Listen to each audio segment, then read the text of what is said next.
Bonjour les passionnés, Jonathan de la chaîne Spirituosité. Aujourd'hui, je déguste de quelque chose de vraiment très bon avec vous. Le Scallywag, mais l'édition Winter 2025, l'édition qui est finie en fût de vin de glace. Et j'ai déjà goûté, vous avez vu que la bouteille est déjà entamée. Vraiment, vraiment un bon coup de cœur. Un autre coup de circuit de la part de Douglas Lane pour ça, pour le niveau qualité-prix. Début 100 là, je ne me rappelle pas exactement le prix. Je pense que c'est 115 ou 120 ou 110 dans ces eaux-là. Fût de vin de glace. Donc, petit recap un peu de Douglas Lane. Douglas Lane, c'est un embouteilleur indépendant et ils ont sorti un peu des sous-marques. Donc, le Scallywag, le Gold Run, l'Épicurien et le Timorous Beastie, Big Pete. Ça, ces sortes-là, ou ces sous-marques-là, c'est pour souligner des régions de l'Écosse. Donc, Scallywag, c'est un assemblage de différents whisky de différentes distilleries qui sont toutes de la région du Speyside. Donc, région Speyside, c'est le Scallywag. Dans le cas de l'Épicurien, c'est toutes des distilleries situées dans les Lowlands. Dans le cas du Timorous Beastie, c'est dans les Highlands. Et le Big Pete, dans la région de Isla. Goldrun, c'est la région qui nous reste, c'est les Campbelltown. Donc, voilà un peu je pense qu'il y a Rock Island aussi, qui c'est plus pour les îles. Ça, je ne pourrais pas, j'ai jamais eu de Rock Island moi-même. Je ne veux pas trop m'aventurer quand je ne suis pas trop certain. Mais bon, voilà un peu. Et dans le cas du Scallywag ont des éditions un peu plus standards, comme celle-là ici. Il y en a une qui vient d'être disponible à SAQ aussi, tout de suite après l'édition Winter. Donc, ces bouteilles-là, c'est pas cher, c'est 75, 76 moi, celui-là, j'avais payé 84 l'an passé. Vraiment des excellents whisky pour le prix. Celui-là, la bouteille, si elle n'est pas terminée, là, elle n'est pas loin, là, parce que ouais, c'est ça. C'est vraiment très, très délicieux comme whisky. Qualité-prix, c'est vraiment dur à battre. Whisky facile, fruité, sucré, tout ce qu'il faut pour qu'on l'aime. Dans le cas du Winter Edition de cette année, parce qu'il y a eu une édition l'an passé aussi de Winter Edition, que j'ai eu la chance de mettre la main dessus. Mais c'était une finition différente. L'an passé, c'était une finition en fût de orange wine. Pas du vin fait à partir d'orange, mais plutôt une sorte de vin un peu plus orangé. Je pense que c'est un peu comme un rosé où il assemble différents cépages, mais dont des cépages qui sont un peu plus foncés. Ça donne une couleur orange, donc orange wine, et sans rapport aux fruits de l'orange. C'est fait avec du vin. Fait qu'il y a eu une belle finition. Lui aussi était livré cash strength, il était à 53,9. Cette année, il est livré à 52,4% d'alcool. Donc, voilà. Les fûts de vin de glace utilisés viennent de l'Est de l'Europe, donc une partie un peu plus froide de l'Europe. Et donc, c'est pour ça un peu Winter Edition, la partie Est de l'Europe plus fraîche, aussi fût de vin de glace et la finition de la bouteille, là, le décor est très givré avec des craquelures de glace. Et quand on regarde au travers du milieu de la glace qui est là, on peut apercevoir le petit chien de Scallywag. Je ne sais pas si vous voyez. À cause des reflets, là, ça donne n'importe quoi, mais bon, vous voyez un peu l'idée. Donc, c'est cool, c'est bien, une belle bouteille. Et parlant du contenu maintenant, c'est vraiment excellent. On a parce que le vin de glace, c'est tout d'abord très intense, tant au niveau des fruits, mais c'est aussi sucré. Donc, on a beaucoup de sucre. Souvent, le taux d'alcool est assez haut aussi. Fait qu'on a comme un amalgame très liquoreux de quelque chose d'assez intense au niveau des arômes de fruits et du côté sucré. C'est ce qui se transmet dans le whisky qui a vieilli dans ces fûts-là, qui a fait une finition au moins. On a énormément de fruits assez intenses. J'ai des belles notes aussi de coco.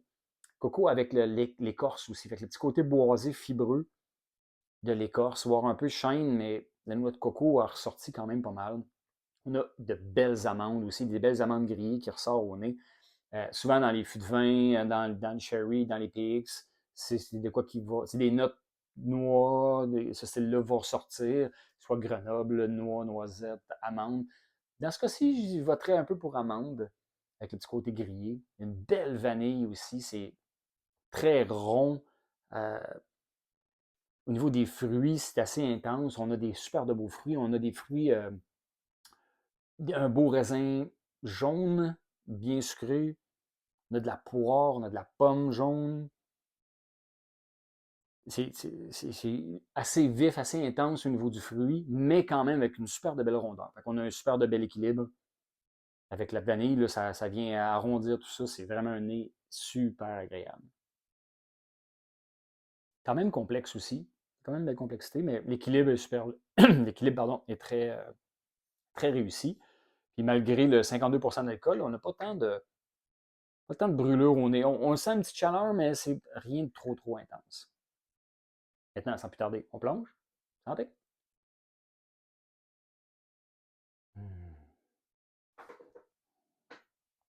Oh, vraiment délicieux. On a droit au palais à un peu plus d'intensité, un peu plus de vivacité, un peu plus acidulé, mais dans le même genre, la même gamme que ce qu'on avait au niveau des arômes, on l'a au palais au niveau des saveurs. Donc, on a encore une fois beaucoup de fruits, beaucoup de belle intensité au niveau du fruit. On a encore le petit côté coco. On a une petite portion de chêne quand même assez intéressante. La partie des fruits remonte un peu plus acidulée, un peu plus vive. Puis la texture est quand même assez bonne pour envelopper le palais et puis nous tapisser le palais pour que les saveurs restent quand même assez longtemps. En arrière-bouche, c'est là qu'on sent un peu plus la chaleur de l'alcool, juste agréable, juste assez relevé pour que la descente elle soit un peu plus chaude, chaleureuse pour l'édition Winter est supposée nous réchauffer. Et cette petite chaleur-là, elle remonte un peu plus d'épices que ce qu'on avait au nez. Parce qu'au nez, les épices étaient un peu moins présentes, mais en bouche, une fois qu'on l'avale, l'arrière-bouche remonte un peu plus de cannelle, muscade, épices à gâteau. Juste assez une belle petite intensité pour rappeler la chaleur qu'on est en plus dans un whisky un peu plus élevé. Et ça amène aussi une finale qui est quand même agréable sur ces mêmes épices-là, avec encore une fois un petit peu de chêne et encore les beaux raisins assez acidulés là, en fin de bouche. Donc, le verger est quand même dominant au niveau des fruits avec les raisins. Euh, vraiment, vraiment très bon aussi. C'est assez solide. Surtout pour début 100 $. C'est quand même beaucoup de sous, début 100 $, mais on a une qualité de produit qui vient avec, super honnête. On dirait que ça me donne foi encore à ce que c'est possible d'avoir des whiskies pas très dispendieux, mais vraiment très délicieux, très agréables.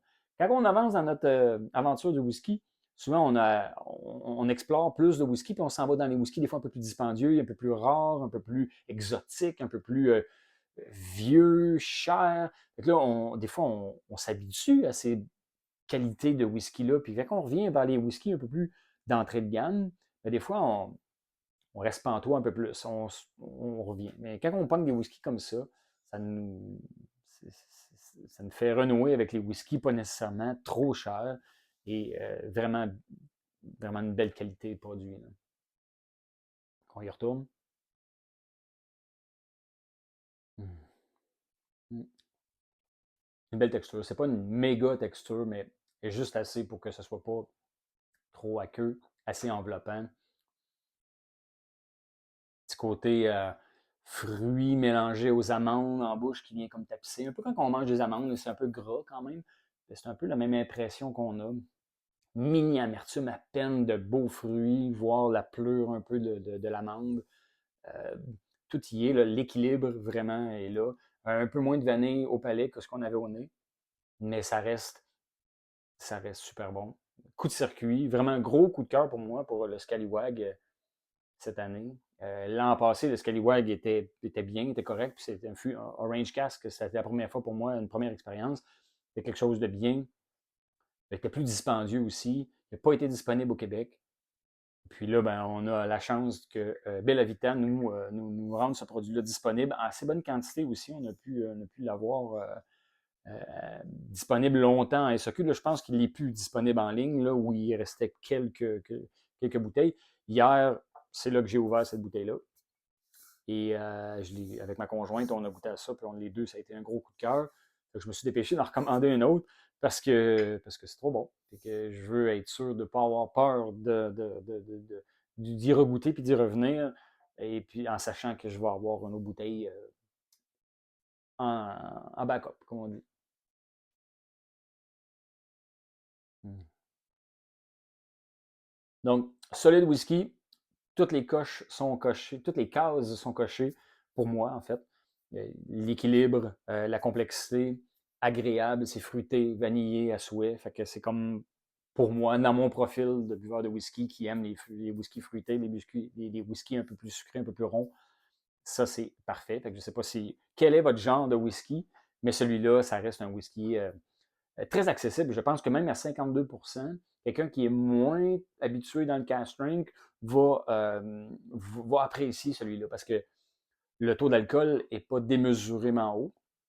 Puis, pour vrai, il ne paraît pas de temps, à part qu'il rehausse les arômes et les saveurs euh, à un point, à un bel équilibre. Là.